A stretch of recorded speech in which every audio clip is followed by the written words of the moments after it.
Hello tout le monde, comment ça va? Aujourd'hui, nous allons parler d'un business qui scale et un business qui ne le peut pas. Avant cela, si ce n'est pas déjà fait, prenez le temps de vous abonner, c'est gratuit et ça va grandement aider les personnes ambitieuses comme vous qui aimeraient apprendre des techniques pour se lancer dans l'entrepreneuriat, dans le business, en règle générale, s'élever. On va parler de pas mal de sujets sur cette chaîne et on va pouvoir grandir ensemble. Donc n'hésitez vraiment pas à vous abonner, ça fait super plaisir et on va vraiment avancer. Le mot scaler veut simplement dire escalader en anglais. C'est un abus de langage, c'est quelque chose qui nous aide. En gros, c'est faire croître notre business plus vite, plus fort, grâce à plusieurs techniques et pratiques. Il y a deux sortes de business. Le premier, où on dit qu'on ne peut pas scale, c'est celui qui est apparenté plus au taux horaire, à la tâche. Par exemple, un médecin chirurgien, un développeur web, un freelance, un mécanicien, un restaurateur. Bien sûr, dans ces métiers, on peut optimiser, automatiser, mais pour un petit restaurant de village ou un garagiste, malheureusement, ou même un avocat ou un chirurgien, malheureusement, il est obligé d'avoir ses mains pour secourir quelqu'un, pour sauver quelqu'un, et il ne pourra jamais multiplier par 1000 en fait. Il est obligé d'être là dans l'instant présent avec ses 24 heures et à devoir répartir avec ses deux mains, le chirurgien, malgré tout. Pourquoi ce sujet m'est-il vraiment important? Comme vous le savez, j'ai un restaurant, 80% de mon temps, il est alloué au restaurant. Donc du coup, je dois trouver du personnel, aller faire les courses, préparer la salle, nettoyer la salle, servir les clients, faire le ménage à la fin, laver tous les verres, faire les salaires, les fiches de paye, toute la paperasse à côté, voire pour avoir le meilleur prix. Dans mon restaurant, j'ai en plus mon propre potager où je dois aller planter les légumes, je dois parfois aller voir mon père qui est pêcheur professionnel, aller chercher le vin, bref. Tout ce qu'un entrepreneur doit faire en soi, c'est quand on n'a pas la possibilité d'avoir plusieurs personnes pour nous aider à faire plusieurs tâches, on est obligé de tout faire. Donc du coup, ça c'est vraiment un métier à l'antipode de scaler, du coup de faire croître parce qu'on est toujours pris dedans, à fond. Actuellement, depuis quelques années, tout ce que je mets en place, tout ce que je peux faire, je le réfléchis avec 3 questions. C'est est-ce que ça va me prendre beaucoup de temps? Est-ce que ça va me prendre beaucoup d'énergie? Et est-ce que ça va me prendre beaucoup d'argent? C'est les 3 questions avant de me lancer. Si dans ces 3 questions, ça me va, les feux sont verts, j'essaye d'optimiser au maximum mon temps investi dans chacun de mes business. Les métiers qui ne sont pas scalables sont des métiers qui sont très limités car on est obligé d'être dans le système de production. Comme je l'ai dit précédemment, un mécanicien doit être dans son garage, il doit être là avec ses 2 mains à réparer le moteur. On va dire un mécanicien de village. C'est sûr que si on parle de Noroto, le patron de Noroto, il n'y est pas en train de changer une roue. Mais par contre, un mécanicien normal, dans son petit garage de quartier, il est obligé d'être là, d'aller commander les pièces, de négocier les pièces, de faire les devis, négocier les devis, de réparer la voiture.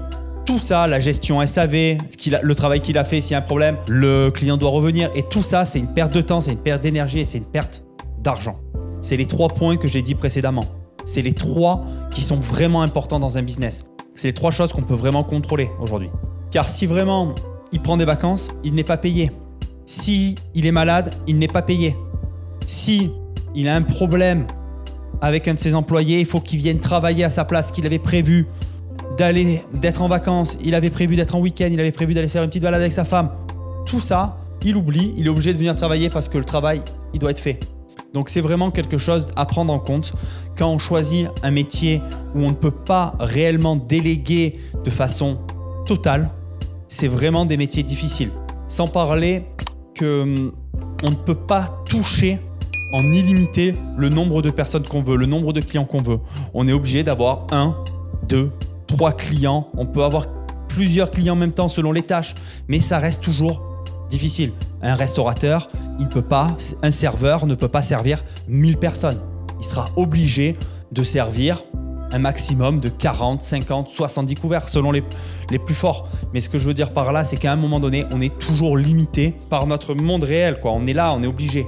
On ne peut pas se permettre d'envoyer 400 couverts avec un plateau et 2 bras. C'est impossible. Donc, il y a vraiment des métiers qui sont limités et limitants dans le sens d'agrandir, de faire croître son business. Donc pour finir, voilà, pas de travail fourni, pas de sous-sous pour quelqu'un qui ne peut pas scaler. Maintenant, on va parler des business scalables. Donc qu'est-ce qu'il y a? Il y a créateur de contenu, acteur, chanteur, écrivain, loueur de Airbnb si vous prenez une conciergerie, dropshipping, il y a e-commerçant, Les infopreneurs, pas mal de métiers où lorsque l'on fait un travail une fois, on peut le vendre à des millions de personnes sans pour autant refaire ce travail des millions de fois. Comment ces personnes procèdent? C'est très simple.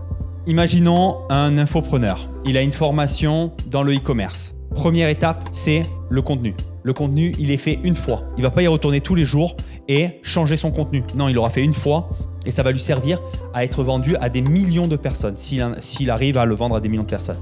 Deuxième chose, c'est de devoir le diffuser ce message. Donc là, c'est un autre travail. C'est vraiment un travail de marketing. Que tu aies un business scalable ou un business non scalable, dans tous les cas, le côté marketing, il est obligatoire. Tu ne peux pas avoir un restaurant et si personne sait que ton restaurant est là, que tu fais de la bonne nourriture, tu n'auras 0 client. Alors là, oui, c'est sûr que tu ne feras rien du tout. Et vice-versa, l'infopreneur, il fait une formation de dingue, mais personne ne sait qu'il a fait une formation de dingue. Ça sera pareil, il ne fera pas de clients. Là, on parle vraiment du business en lui-même. Le travail fourni, c'est la formation. Le marketing, ça peut être délégué, ça va être optimisé, automatisé, mais dans tous les cas, il va falloir le faire, le côté marketing. C'est l'obligation aujourd'hui. Il y a tellement de concurrence dans tous les sens que si on ne sait pas vendre ce que l'on fait, on ne le vendra pas. Donc pour finir, l'infopreneur, il a fait son produit une fois, il peut le vendre à des millions de personnes. Alors qu'un coach, il va devoir faire tous les jours la même chose. Il va prendre un client, il va demander qu'est-ce qu'il fait, il va lui donner son savoir. Une fois, 2 fois, 3 fois, 4 fois, 5 fois, 10 fois dans la même journée. Et tous les jours se répète, il va répéter les mêmes choses souvent, il va les pousser. Alors c'est peut-être plus gratifiant en termes de voir une vraie personne en face à face et de le voir grandir. C'est peut-être beaucoup plus gratifiant, mais c'est beaucoup plus éreintant. On n'a pas de possibilité de voyager quand on veut. On est toujours obligé de travailler, d'être physiquement présent dans un coaching pour pouvoir avoir de l'argent. Alors qu'un formateur en ligne, lui, il vend sa formation dans la même journée, qu'il en vende 100 000 ou 20 000 ou 1000, ça sera toujours la même chose pour lui. Toujours le même travail. Donc je vais finir sur un dernier exemple que j'ai entendu d'Oussama Ammar. La différence entre d'un business scalable et d'un business non scalable, c'est comme une prostituée et une porn star. La prostituée est obligée de faire l'amour à chaque fois pour gagner sa vie, alors qu'une porn star fait l'amour une fois et peut vendre à des millions de personnes cette fois-là.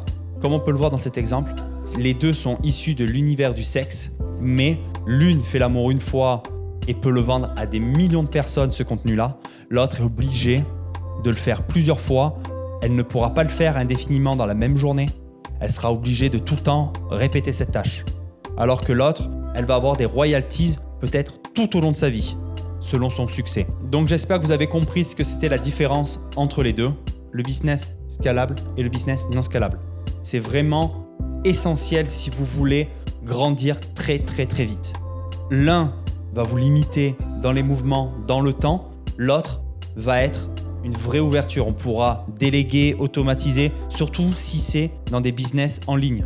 Alors, il y a énormément de personnes qui vont dire que des business physiques, ils vont faire beaucoup plus de chiffres et je le crois sincèrement. Je pense qu'il y a vraiment des business physiques. Ça ne va pas demander la même quantité d'argent au départ, je pense.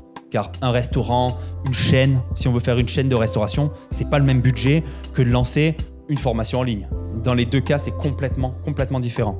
Merci d'avoir visionné cette vidéo et surtout n'oubliez pas que la réussite ne tient qu'à une action, un choix, une décision. N'arrêtez pas et surtout, bonne chance. On se retrouve dans la prochaine vidéo. Ciao, ciao.